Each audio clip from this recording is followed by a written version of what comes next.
எத்தனையோ காலம் வாராத வானவில் வந்தது போல் நீ பேச,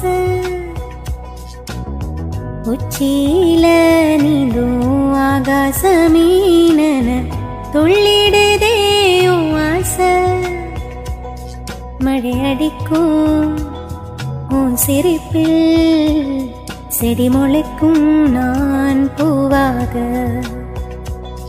வேலடிக்கும் நாள் வரைக்கும் கொடை பிடிப்பேன் உன் தாயாக. நீ நீ சொல்லும் கதை நான் நான் கேட்கும் வர நாமாவோ மாய பறவைகளே. தென்கிழக்கு தேன் சிட்டு செம்பருத்தி பூ முட்டு செல்லம் கொஞ்சுதே தாலாட்ட.